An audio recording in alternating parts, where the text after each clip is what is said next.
Namaste, Jai Bharat.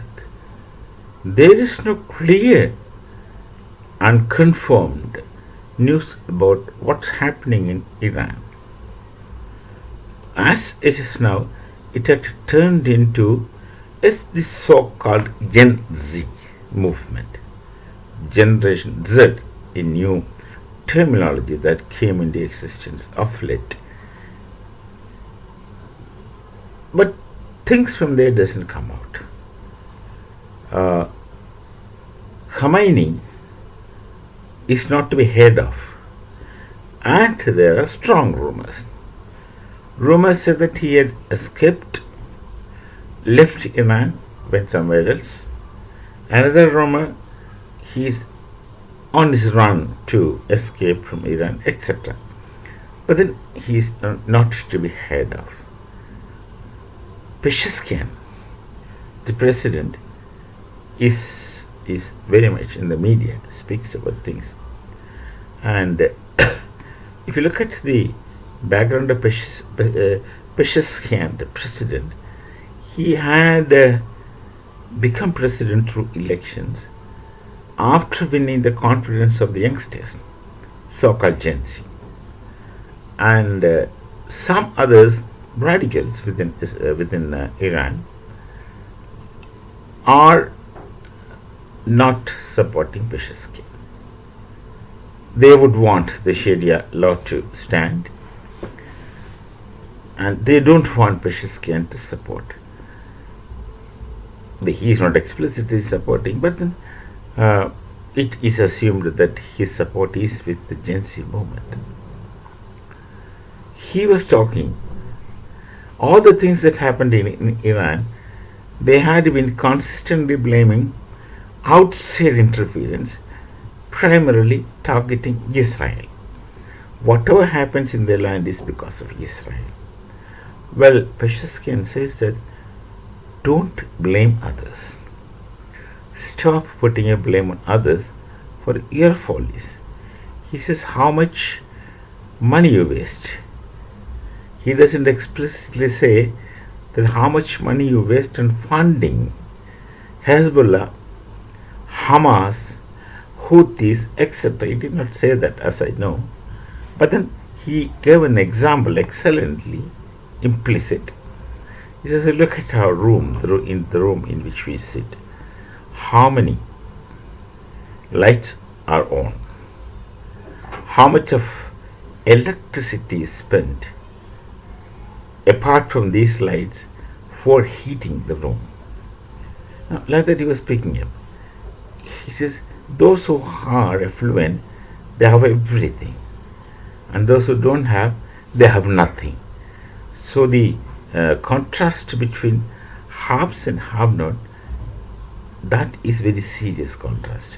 And there's a serious difference. Like this, he was talking very diplomatically. The problem in Iran is that the inflation has skyrocketed. One cannot afford to buy things. Maybe, as I hear, said morning the price of an apple was this.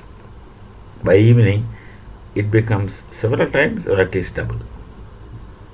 Such narratives I heard possible.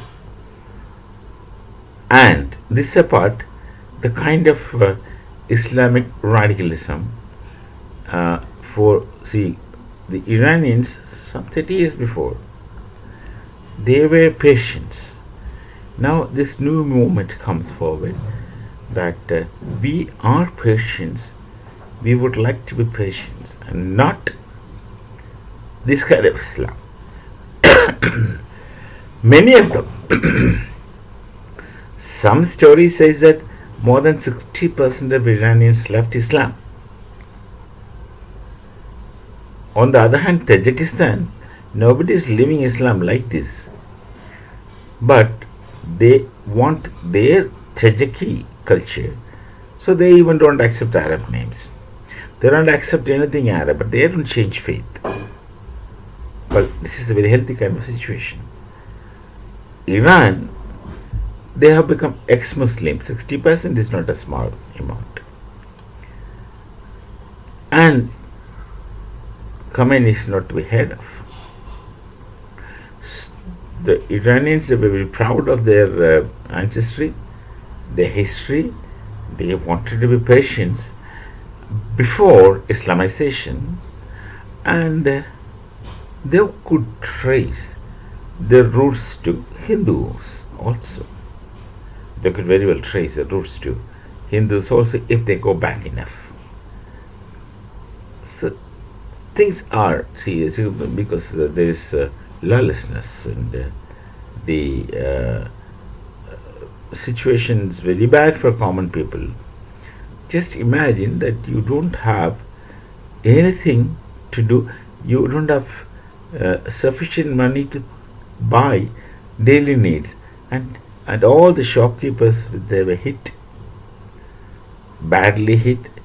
All the operations that should happen in a society goes to stand still, and other things you can imagine. So a serious problem within Iran. In the meantime, Khomeini is silent, is not there, or not heard of, or has gone somewhere. Pezeshkian is trying desperately to maintain calm, etc. And apart from all these things, the accusation is that the regime spends money for others. For example, spends on their proxy armies like Hezbollah, Hamas, Houthis, etc. No, but I don't know how many more. They spend money for these kind of things, but not for the welfare of the people who actually are suffering. This contrast is serious. I wonder why the people had asked it now only. They should have asked this long back. They could have asked these things long back. It's our money that is spent on these terrorists, and look at the way the terrorists live their lives in all kinds of affordable luxuries to a common man. And here, the real people whom these things should go will live in miseries. So that's a serious situation. Let's hope Iran should become Persia in time. We shall meet again. Namaste. Jai Bharat, Jai Sri Ram.